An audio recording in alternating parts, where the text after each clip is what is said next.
Everyone, welcome back to my channel.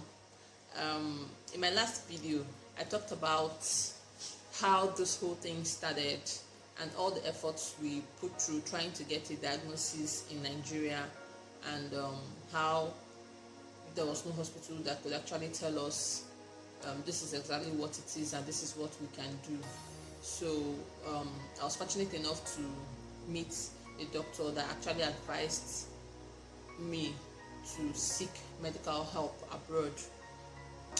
So together with my medical director, we did some research and we got a couple of hospitals, about 3 or 4 of them, and based on the last medical report we had in Nigeria, which said it was an acute inflammation, so we sent the report to them, and they sent a reply to us telling us the course of treatment, duration, and everything we're going to need, to be able to apply for visa and come down to India.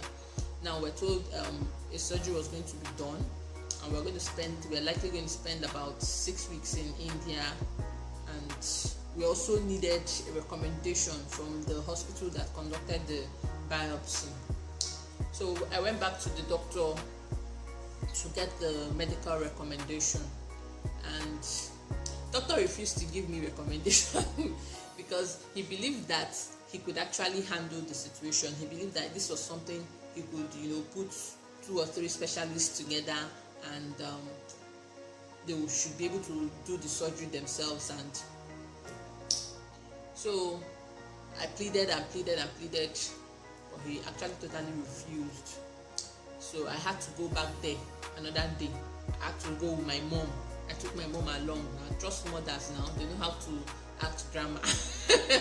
So she went there and she pleaded, and finally the man agreed to write the recommendation for us. That's how we put all the documents needed together. The hospital we finally chose sent us a medical visa invitation, and we're supposed to, fill the visa form online. Yeah, the India medical visa form you fill online.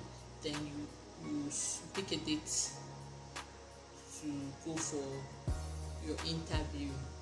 Yes. So before all of this, it happened that my passport was already expired, so I had to apply for a new passport. And the passport situation in Nigeria now, it was that period that booklet was kind of scarce. Normally when I apply for passports, I usually do express, what they call express. Within 3-4 days your passport is out, you go and pick it up, blah blah blah. This time around I paid for express, and you can imagine in like almost 1 month my passport wasn't out. I kept going there, I kept begging, I kept doing everything I could do to make sure that this passport comes out. They kept insisting there was no booklets, there was nothing they could do, this, that. So I was lucky enough to meet a man in that office. I just walked up to him and I explained the whole situation to him, and he just picked it up from there. He requested for my file. He just pushed it, and the next day they asked me to come and pick up my booklets, and I picked it up. At this point, normally I'm supposed to have a medical attendant. Yes. Do you know that my husband refused to travel with me? He actually totally refused. It is worthy to note that in the process of all those things, I saw that the devil was trying to make it impossible for me to get out of this situation. Yes, that's what I'm going to use. The devil was fighting tooth and nail to make sure I die in this condition. So the passport was part of the challenge we faced. Then looking for a medical attendant, my husband totally refused to go anywhere. In fact, at that point he made it clear to me that his job was more important. And I looked at it and I saw that it was the devil that was actually controlling his mind. I had to involve a lot of people. I involved my boss at work. My boss had to call him to talk to him. Then at the point when he was still insisting he wasn't going, I had to, tell my mom to get ready. And my mom didn't have an international passport, a valid international passport as at then.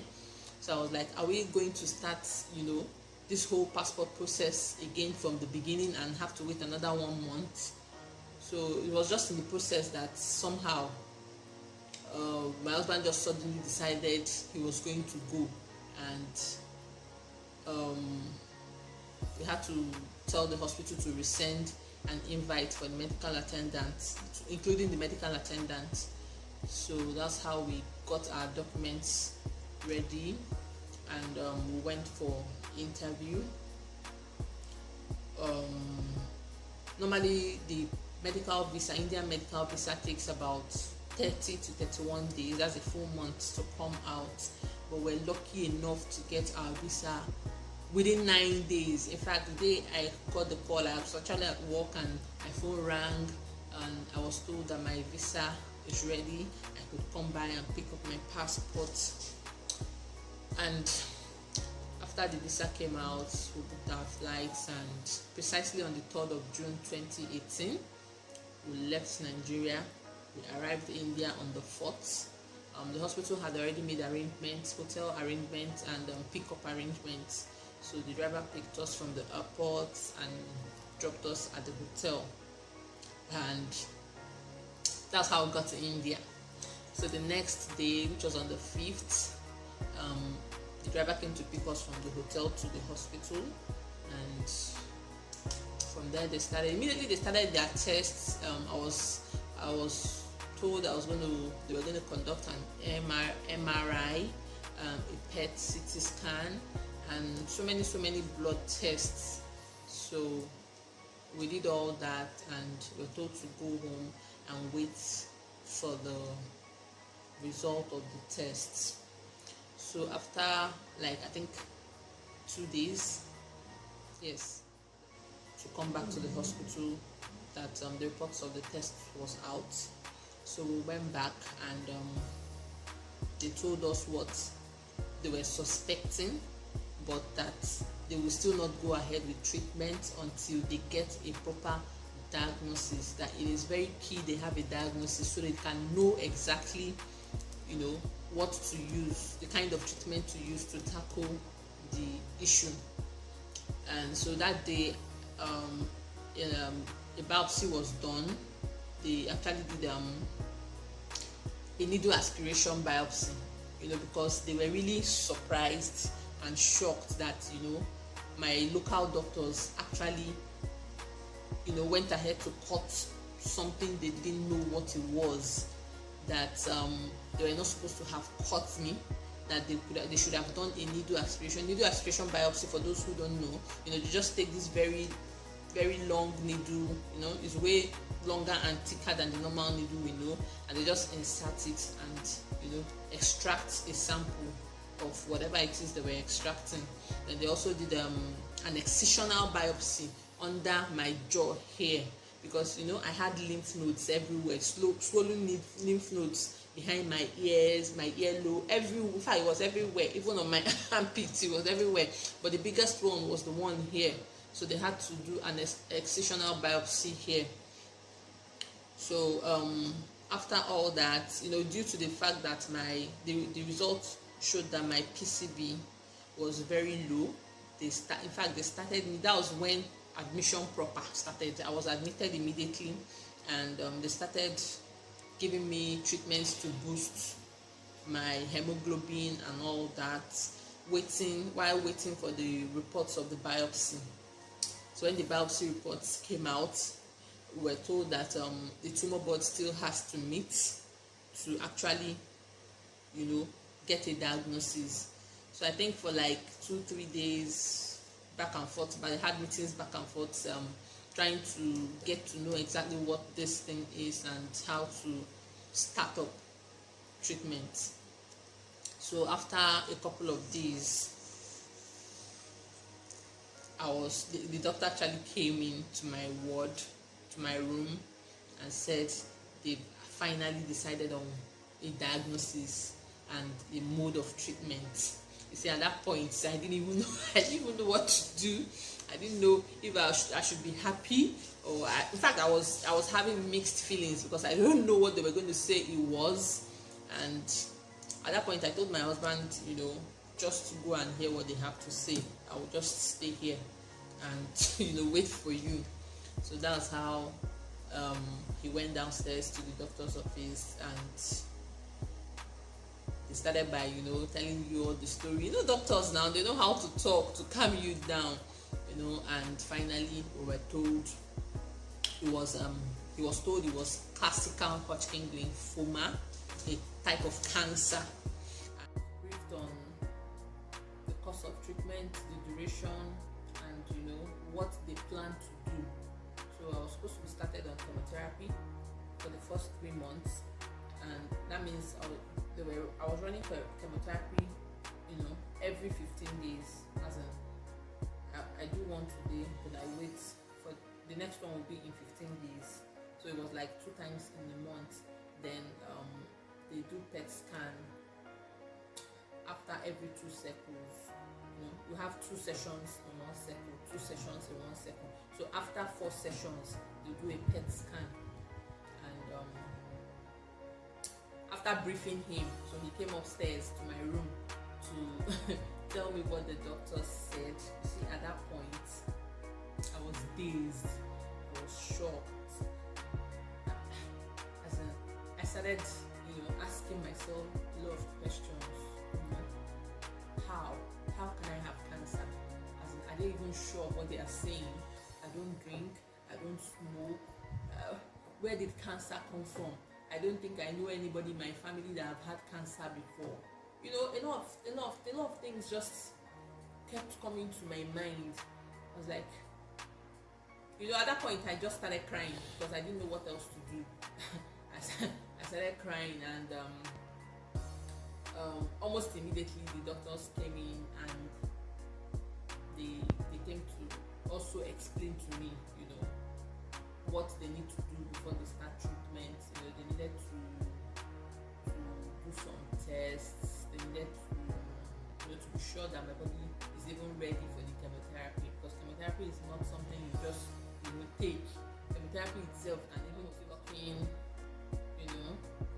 it made us understand that the truth was that the reason why I have to go through the chemotherapy was because we actually came when it was almost too late. Because if we had come earlier, maybe there would have just been probably just medicine or some kind of drugs they would just give to me, and everything would be fine. Or maybe it would have just been mere surgery. They explained to me why surgery was not even an option, because from the scans they did, they saw that the thing had it was spreading already into some very vital organs like my lungs and all that. So there will be a higher risk if they plan or even venture into surgery. So it's better they tackle it with chemotherapy. And they also explained, they told us what the success rate could be, and that they are just doctors and they will do what they know how to do best, that they're going to do their best for me. But all in all, the question they asked me is, do I believe in God? At that point, truth was that at that point when I heard that question, do I believe in God, I just knew the battle was already won, because in my mind everything was solely dependent on God. After doctors explained everything they had to explain to me, treatment, they even told me about the side effects. I think most people should know the side effects of chemotherapy and all that. So I was given a lowdown of what to expect, what not to expect, what might happen, what might not happen, and that they expect that I should be ready to start treatment immediately. So we told them to actually give us some time. So I called I called my parents, my mom especially, to actually tell her. And do you know, this woman asked me to pack my load and come. She asked me to pack my things and come back to Nigeria. That don't I know what they say chemotherapy does to people, that this, that, she had heard a lot of things about chemotherapy which I didn't even know. And she said no, I should tell the doctors that I'm not doing again, I should just carry my things and come back to Nigeria, that she's not going to accept I should do chemotherapy. In fact, she was just making the whole thing challenging, and I had to talk to one of my uncles to actually call them and educate them more, that there's no way I can come back without taking treatment. At that point I even asked her, as in, you want me to come back to Nigeria to do what exactly? Do you want me to come home to die? Is that what you want? Because that's the option. Apart from taking treatment, that's the only option I have. I should come back home and wait for this thing to kill me. So I think my uncle called them and actually educated them and told them why I really have to do this, and they later called me back and they accepted that I should go ahead. So before then, yes, they actually bone marrow biopsy. At that point I didn't even know why they were doing the biopsy, but I was just told that they needed to be thorough, to check everything, to be sure that the thing hadn't got into my bones or somewhere. I don't know. I just just let them do their thing. If you see that bone marrow biopsy, they actually drilled into my back, as in they used something that was like a driller and drilled into my back to be able to get a piece of my bone or something. I don't know.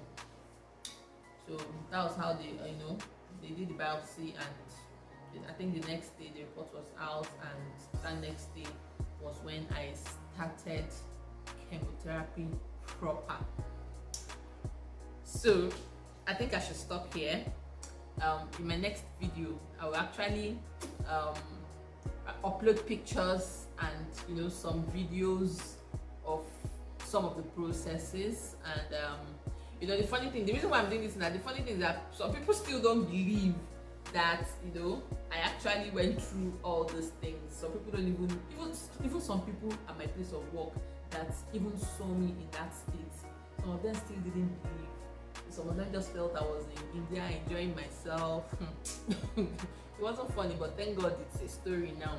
So I'm going to upload my next video. I'll upload some pictures and videos of some of the processes and all. So